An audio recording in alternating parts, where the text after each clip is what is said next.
A mysterious disappearance. She hadn't been contacted on the phone for almost a week.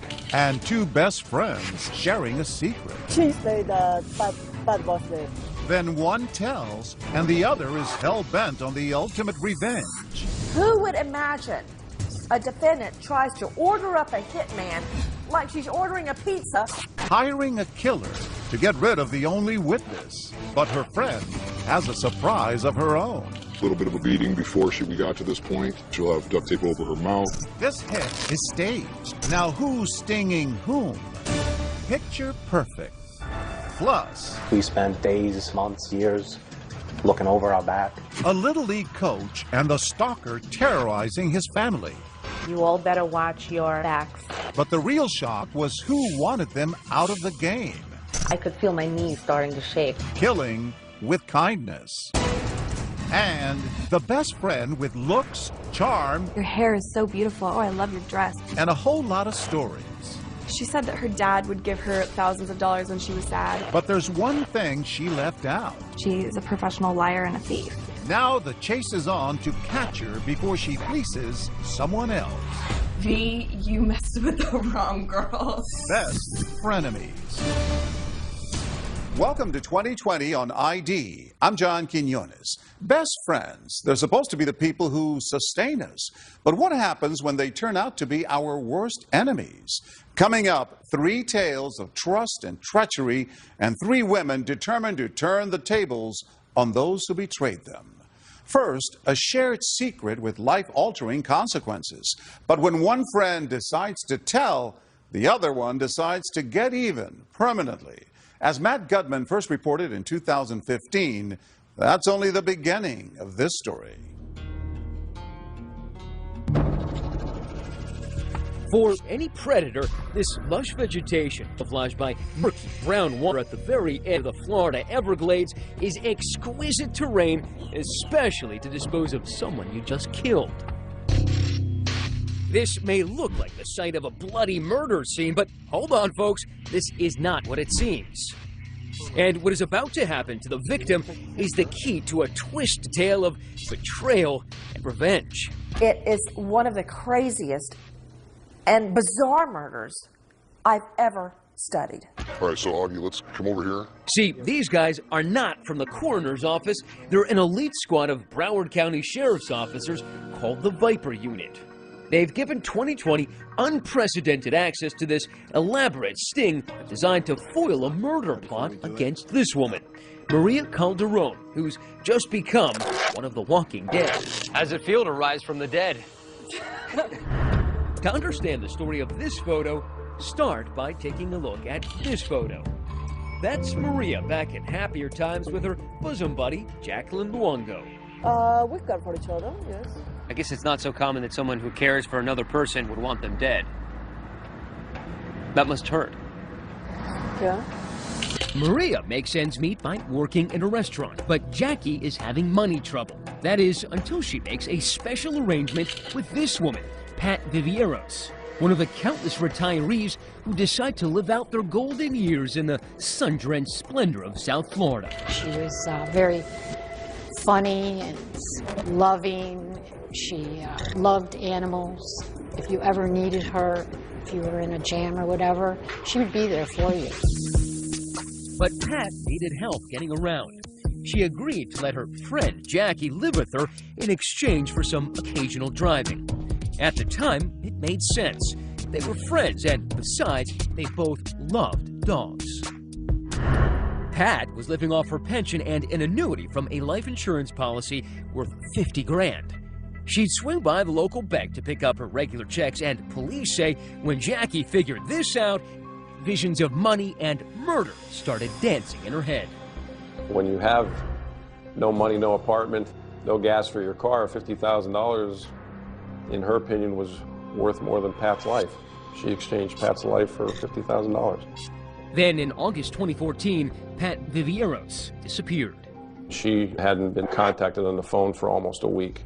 But wait, a woman matching Pat's description is later seen at this bank trying to cash Pat's most recent check. Then, for reasons still unknown, Jackie has a revealing conversation with her old friend Maria. She said Pat was dead. Pat was dead.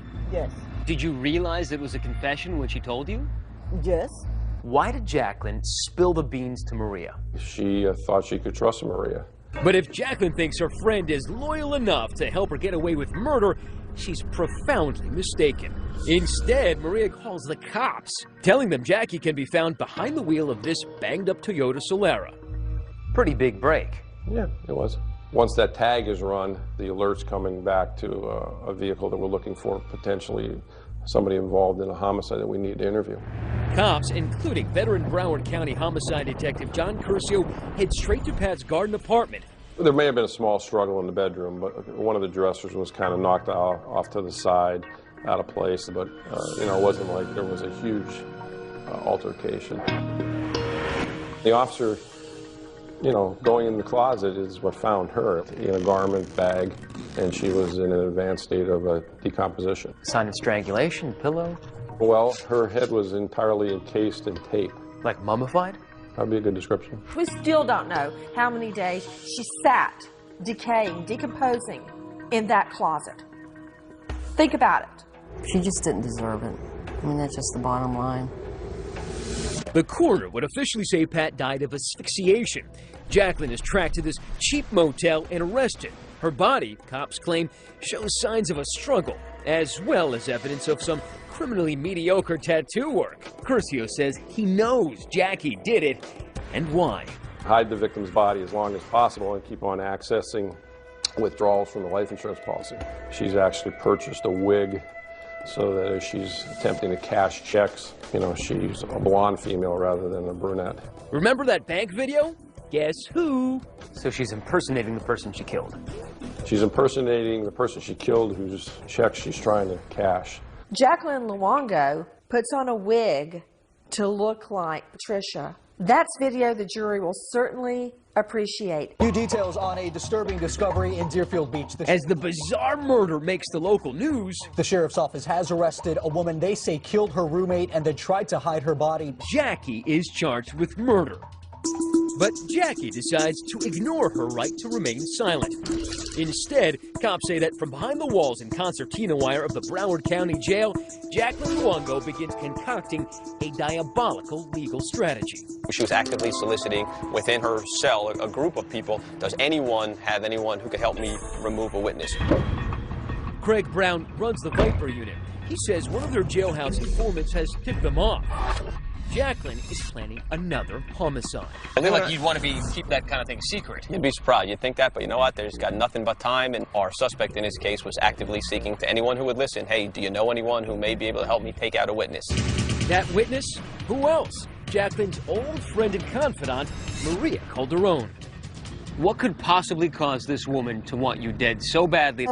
Because in her twisted mind, she thought that with no witness, there was going to be no case and she can walk out. Now the Viper unit swings into action, and the sting is on. Hello, this is a free call from an inmate at North Broward Detention Center. The informant puts Jackie on the phone. She thinks she's been hooked up with a bona fide hitman named Neil. At lunch, no less, enjoying some of South Florida's best conch chowder. Hey, Neil. Hey, how's it going? Just job. But this guy's really one of Craig's guys. That's why we can't show you his face. She said you want to call somebody? Yeah. Well, what I wanted to talk to you about first is that I have some money in my property. As Neil finishes his meal, the caller orders off the menu. One dead Maria Calderon served cold. The negotiations begin. So you feel comfortable and you know things can be done right? I'll do half up front and half when it's done. So you know you're getting what you want. Okay. And, you know, we talked about 2 and 2 though, right? I thought it was 4. Since the exact amount is $3,900. That's how much I have. Okay, so all right, call 4. So do 2 up front and the rest when it's done. Okay. The deal is sealed, and apparently so is Maria's fate. For just under $4 grand, one murder coming right up. And Neil adds one final touch. When it's done, you know, I was going to show you pictures so you know that it's done. Okay. So you're not going to see it on the news, so I'll take some pictures and you can see the pictures so you know it's done before I give you a half. The Viper unit is playing its mark like a Stradivarius. And before the music stops, Jackie will face the fake hitman, the fake lawyer, and a fake corpse. Kind of a crazy thing to have to do, right? And a very real reckoning with justice. I just love it when a killer's plan all fits together. Stay with us.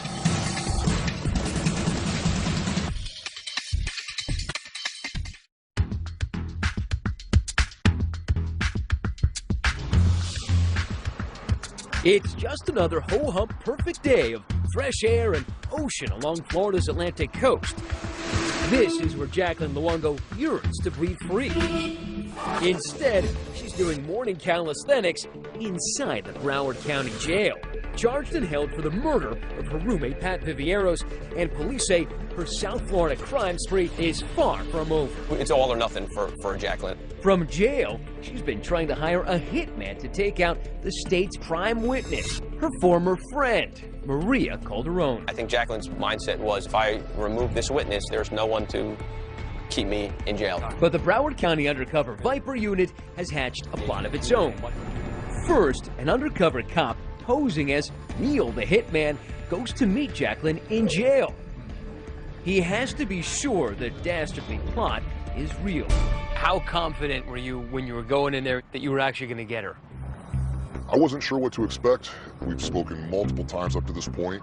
She knew I was coming, so I was pretty confident that it was going to go the way that we wanted. Now, why does she have to kill the witness? Why couldn't she intimidate the witness? Have you beat her up or threaten her or do something?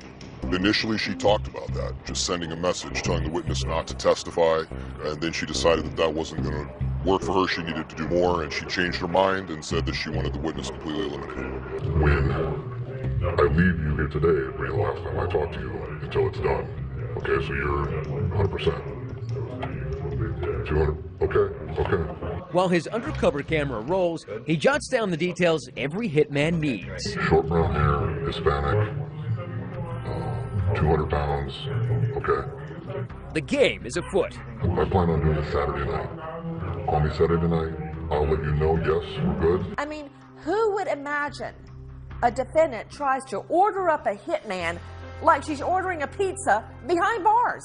Not knowing whether Luongo contracted other hitmen to kill Maria, the deputies move quickly. We are there the night they go to brief her on the situation, which they insisted on doing off camera. All right, so we just left Maria. What did she say? She's in, surprisingly enough. She wants to cooperate. I think she understands how serious it is, and she's going to cooperate 100%. Were you surprised? Yeah, I thought it would take a lot more convincing. To have a murder, you need a dead body. Just hours after meeting Jacqueline, I'll just tape it together like that. Our fake hitman and the Viper team have a plan to fake Maria's death, involving a swamp, duct tape, and a bullet hole. Do you want a black eye? And some bruises, or he may be on... This has got to look authentic. So the Broward Sheriff's Office hires a professional makeup artist. And you want to make it look like she has been shot, but it's not too fresh. Right, a little bit of a beating before we got to this point. Now let's do her hands. She'll have duct tape over her mouth, so she was taken from someplace else, brought here, and shot here. So is that a specific color that's just meant to be blood, or can it be used? It's called real blood. It's called real blood. It's kind of a crazy thing to have to do, right? Oh, yeah. Stage your own death. After that quick visit to Marlboro Country, we'll let Maria do the blood. Maria is ready for her close-up. So they're applying even more blood right now. The whole idea here is to make this murder for hire look as convincing as possible. And right now, I gotta say that Maria looks pretty much like a corpse. There is a gunshot wound to the temple, forehead, an exit wound on the other side, dirt on her shirt, her pants, her hands are bound, and of course she's got that duct tape on her mouth. You staged deaths before. Yeah. Put your legs this way. Put your mouth a little more. You staged murders before. Yeah. How do people generally react when they have to stage their own murder? We anticipate the blood draining from their face, like, oh my God, I'm shocked. I can't believe someone I know, is making an attempt on my life. And am I in any fear? Is the person in any fear? We didn't get that in this particular case. In fact, Maria seems unfazed. All right. If Jacqueline were here, what would you say to her? Looks pretty good, right? Yeah. The Viper team now has grisly photos to convince Jacqueline they've just killed a girl named Maria. This is probably what I'll show her tomorrow. But would a real hitman risk a return visit to the jail? Probably not. So Neil tells Jacqueline he needs to leave town, and he's sending this lawyer in his place. So what's going on right now is we're trying to make sure that these two cameras that are going to be hidden on our undercover lawyer here are not going to be too conspicuous, and that takes a little bit of work here. The goal is to get clean video and make sure that nobody else notices. Jackie ambles into the meeting nonchalantly. The lawyer makes a nervous introduction. I'm so sorry to bother you. I've been trying to track you down all day. I was on my way home. And I don't like doing this type of stuff, but Neil is... Well, he's Neil. He wanted me to have you right now. He gives me very specific instructions. The instructions? First, review the envelope with the ghastly murder photos. Did she react at all? At first she was kind of shaky when she started reading the note. And she opened up the second, third pages, and, she's kind of looking at the pictures, and she's kind of nodding her head, and just like a acknowledgement. Yeah, she definitely, yep, looks good. All right, perfect. Wow. Then sign off on them, literally. The cops want to make sure they have a case beyond any doubt. It's a way for him just to verify that you saw the pictures. Oh, okay, sure. Can you help me out with that? Yeah, sure. Oh my God, you're such a lifesaver. Look, this guy scares the out of me, so. Okay. No remorse? I mean, any emotion at all? Other than maybe relief. She's not upset about a person losing their life one bit. Alright, so I wrote her name on all the pages. No visible signs of being upset at all. I think that's what's most shocking, is that she looked at those pictures, which are totally grisly and gory, right? A person who was shot in the head being held by her hair. It didn't blanch, didn't stumble. This is someone who you had a relationship with, you were close with. And to have no effect, whatsoever, I think it really shows the mindset of the criminal. It says, I really don't care about anyone else. I'm just worried about my freedom and trying to beat my charge. Hello? Jackie. Afterwards, Jackie even calls her hitman to thank him for a job well done. Hey, how's it going? How did it go? Did he show you the pictures? It was good. Yeah, I saw what he showed me, and everything looked good. Okay, are you happy? Yeah, 100%. Okay. I'm more satisfied customer. When Luongo calls the hitman from the jail to tell him what a great job he did, it's like she's giving him a review on Yelp. Jackie is positive that with Maria gone, she'll beat the rap. You think that's going to help? Oh, yeah, definitely, yeah, because that was the only person that was going to say anything. Okay. All right, well, if you're happy, I'm happy. I'm definitely happy. But surprise, surprise, just 2 weeks later, Jackie is slapped with new attempted murder charges. Solicitation to commit murder and tampering with a witness. Combined with her previous charge in the murder of Pat Vivieros, if convicted, Jackie is facing the death penalty. She declined 2020's request for an interview. Maybe after getting bitten by the Viper unit, she's decided she's done enough talking for now. When you put 12 in the box, this case it's like tied up with a bow and sitting on top of the Christmas tree, for Pete's sake, for the prosecution to just take down and hand to the jury. It is extremely rare to be handed a case like this on a silver platter. As of 2015, Jacqueline Luongo is still awaiting trial for both the murder of Pat Vivieros and the attempted murder of Maria Calderon. She has pled not guilty to all charges. When we come back, a family terrorized by anonymous letters. We spent days, months, years looking over our backs. And the uneasy feeling the stalker is someone they know. I know where your wife goes every day. I know where your daughter goes to dance school. I was afraid. Stay with us.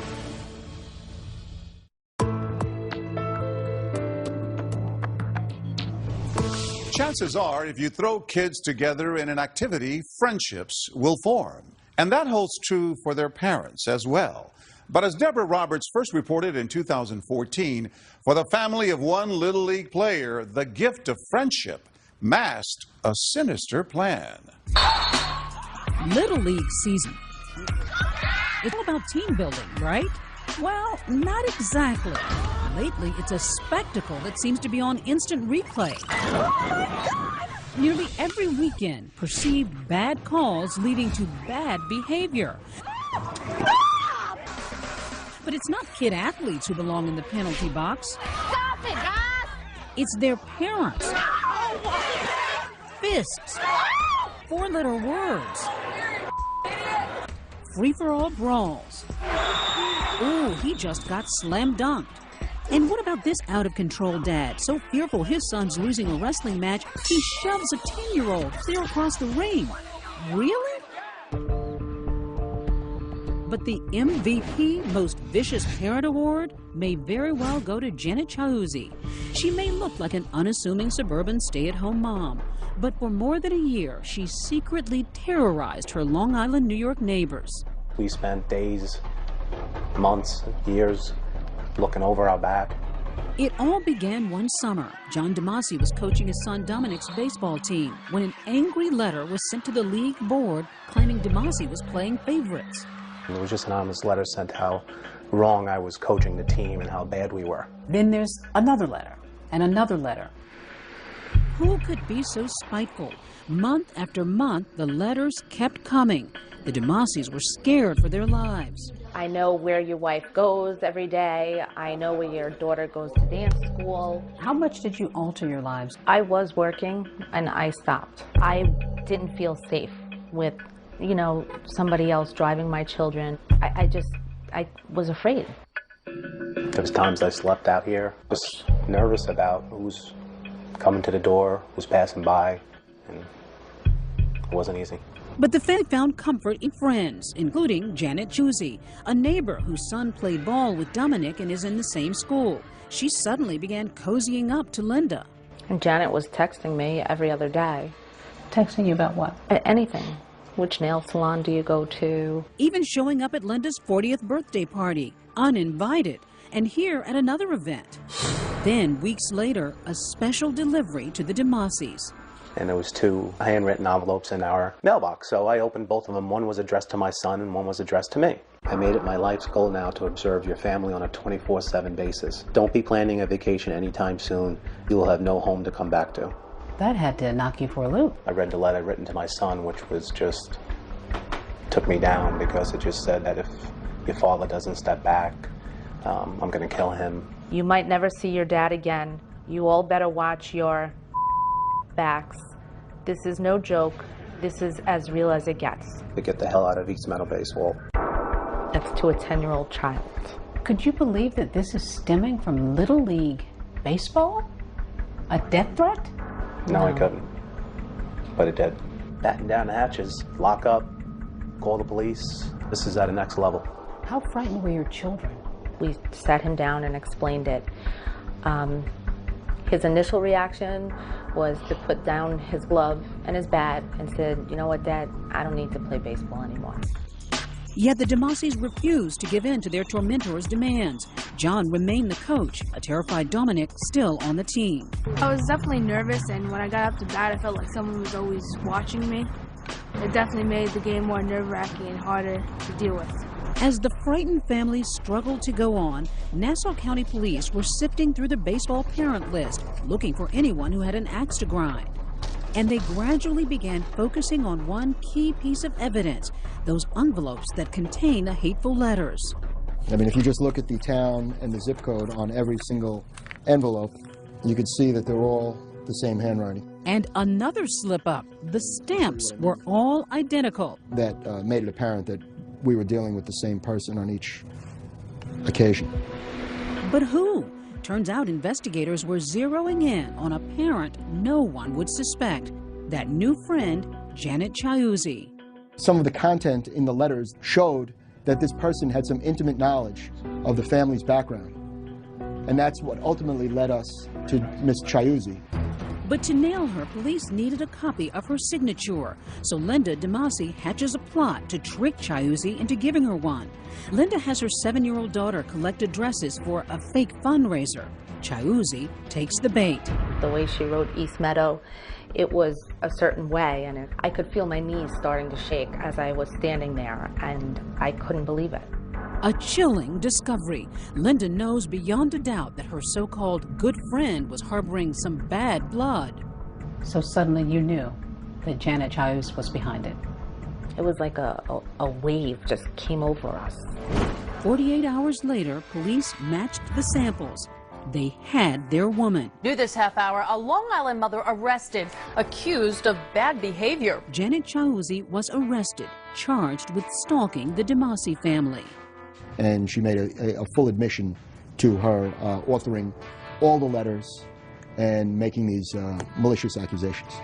But what could lead a parent to threaten to kill another? Chiuzzi told police she was angry because John, as coach, didn't choose her son for the Little League travel team. She pled guilty and was sentenced to 60 days in jail and ordered to stay away from Dominic DeMasi. In a statement, her attorney says his client was genuinely remorseful and recognized the seriousness of her crimes. For the DeMasis, justice. But what they didn't get was an apology. I wish that as a mother she could look at me and say, I'm sorry. I'm sorry I did this.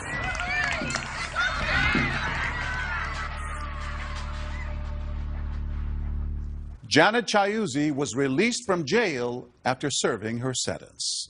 Up next, BFFs. They party together, shop together, share everything. She told me that her mom had just died. But this friend was sharing a lot more than she knew. She stole my Social Security card, debit cards, and $13,000 cash. Setting out to catch a thief. When we come back.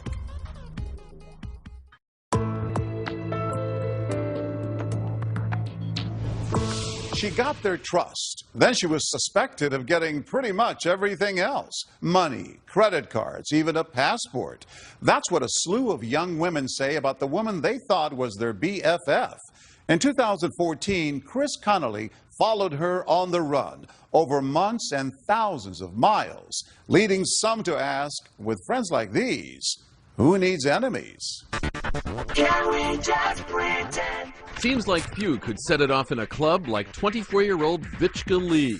To be more than just friends. Over the top for everything. Rocking a micro mini with looks to thrill.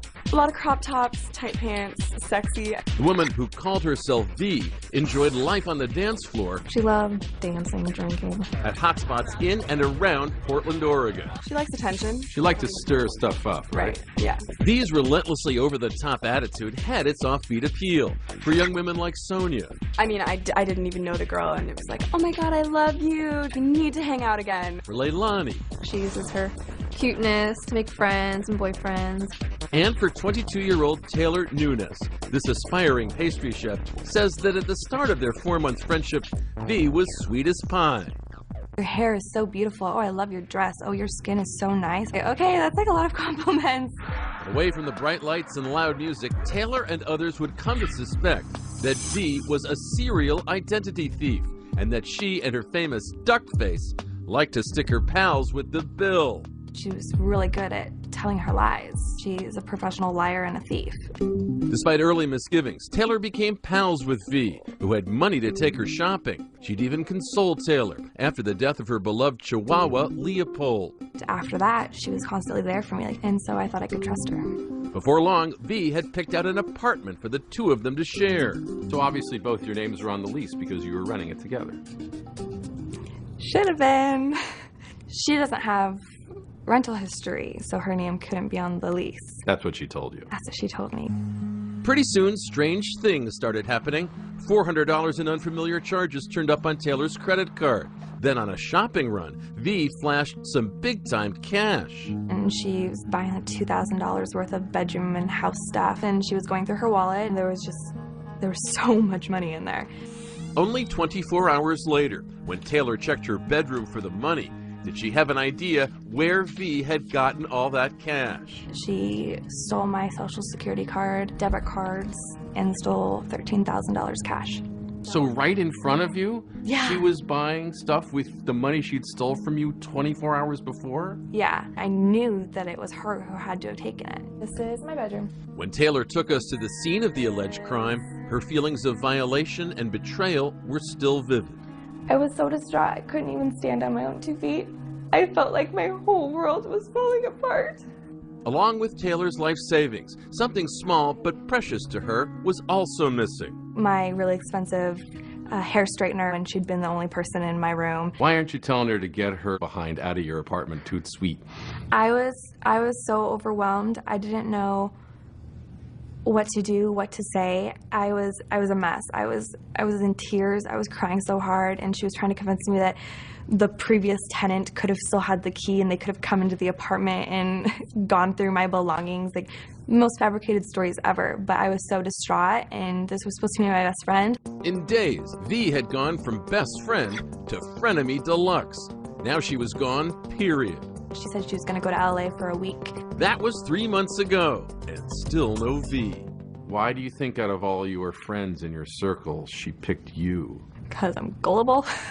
I'm not very good at hiding my vulnerability, and I believe she preyed on that. She took advantage of your good qualities. Yeah. How does it make you feel? Pretty awful. Like, it doesn't necessarily pay off to be nice. 16.6 million Americans were victims of identity fraud in 2012, and only 9% got the police involved. But Taylor did. Do you think V qualifies as a frenemy?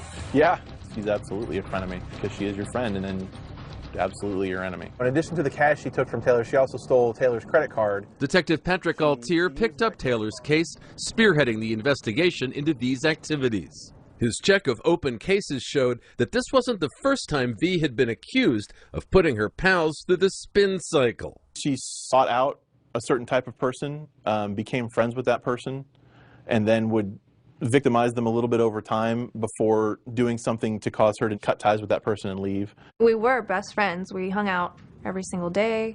25-year-old Leilani Gutierrez says she and V were also BFFs once. Not for months, for years. She was even a guest at her wedding. She was very bubbly and very positive all the time. Anytime you had a problem, she was always there to listen, and, you know, she'd always, answer your phone, always be there. You tell her, something's wrong. She'd always come over to your house. Then something snapped.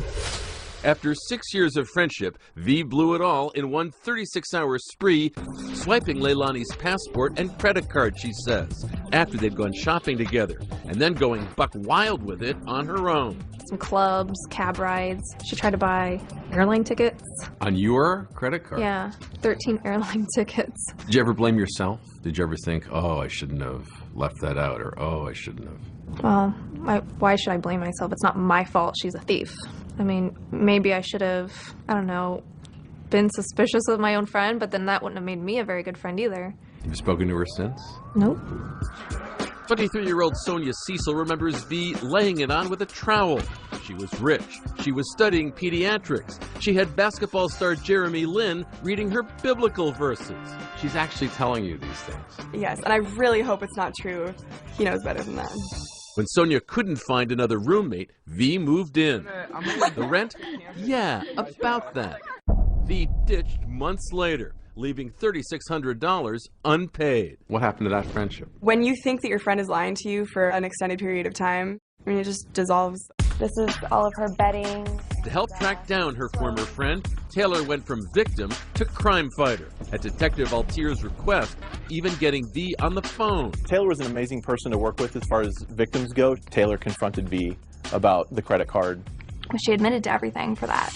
But when Taylor couldn't lure V back to the apartment where she'd be arrested, she went public, like for this report on local news in Portland. Deputies need your help finding a young woman who weasels her way into friendships just to steal thousands of dollars. I don't ever want anyone else to feel what I had to feel. She stole my trust. She broke me. She could be doing this right now. Probably is. It needs to stop. With V on the run, we brought these three women together, now united in their crusade against V. But even with the law on her trail, V couldn't stop Instagramming her whereabouts and her crop-topped, cut-off physique. This is her at the Hollywood sign. How about this picture from Las Vegas? Her hair color keeps changing. We have all these pictures of her. They haven't caught her yet. How's that possible? Because I think it's just someone else to come forward and say, hey, she's staying with me right now. You think someone else has to go through what you went through or what Leilani went through? It doesn't matter because it's all too late.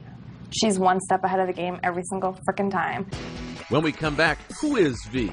Her sister reveals the family secrets and a stunning break in the case. She was in LA. Some girl called in a tip. You'll see it all as it happens next.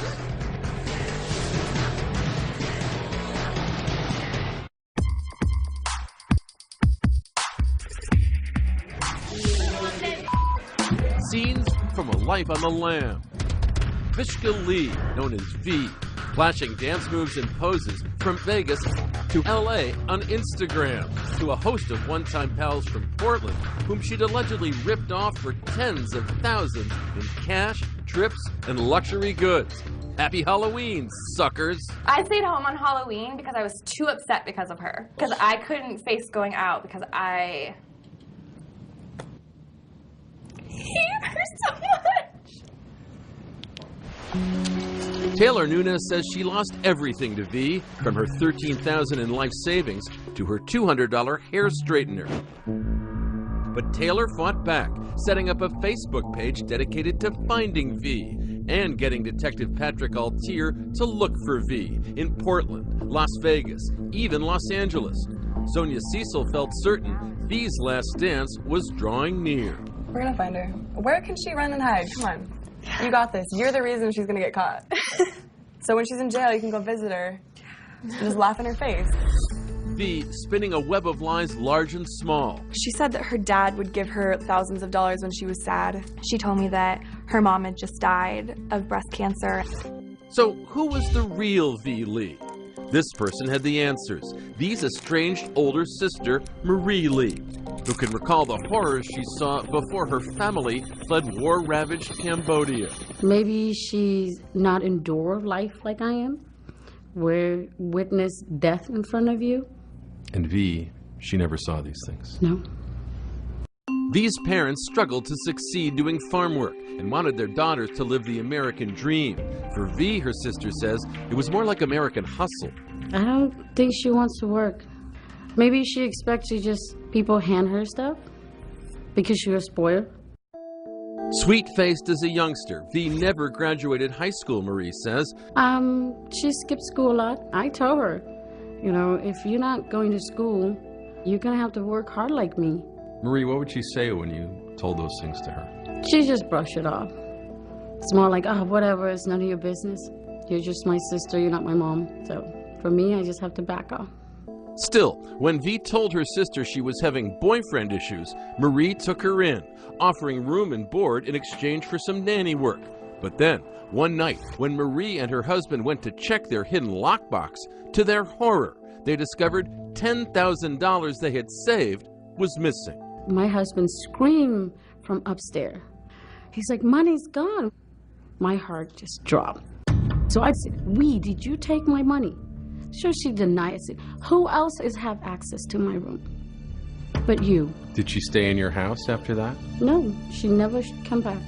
If you can't trust your sister. Yeah, you can't trust anybody. Now V is on the run. Wanted in 2 Oregon counties for forgery and identity theft. V deletes her social media accounts. Location unknown.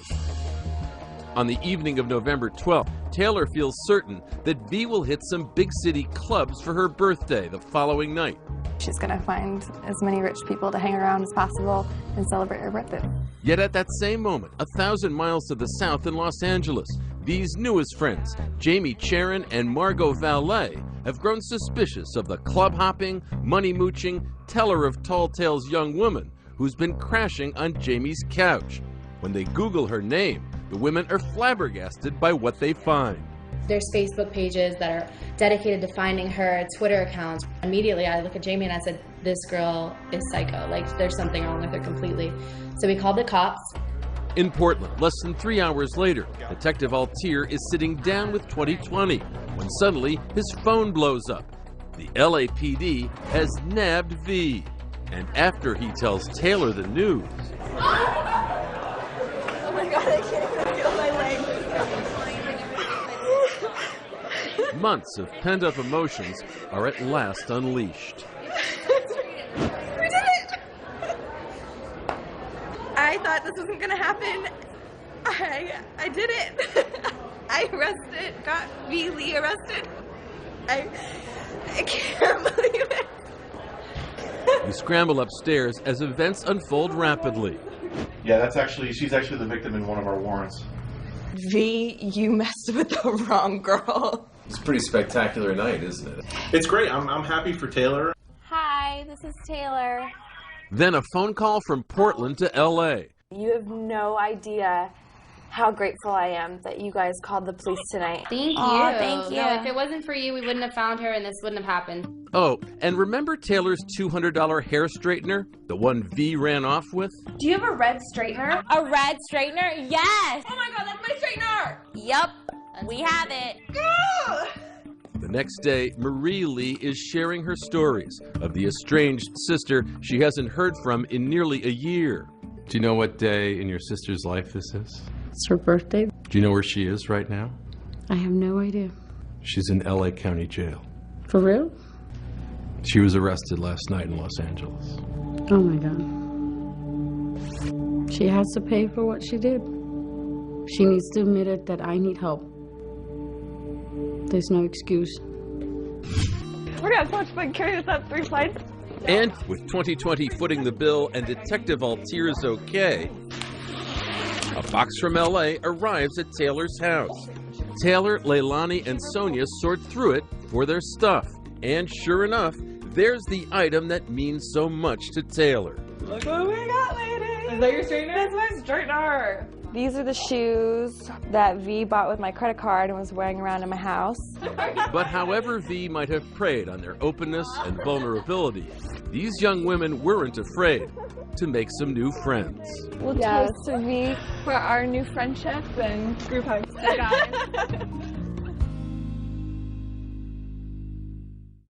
As part of a plea deal with prosecutors in Oregon, Vichka Lee pled guilty to 1 count of first-degree theft and 2 counts of identity theft relating to her interactions with Taylor and Leilani. She was sentenced to 6 months in jail in order to pay restitution in those cases.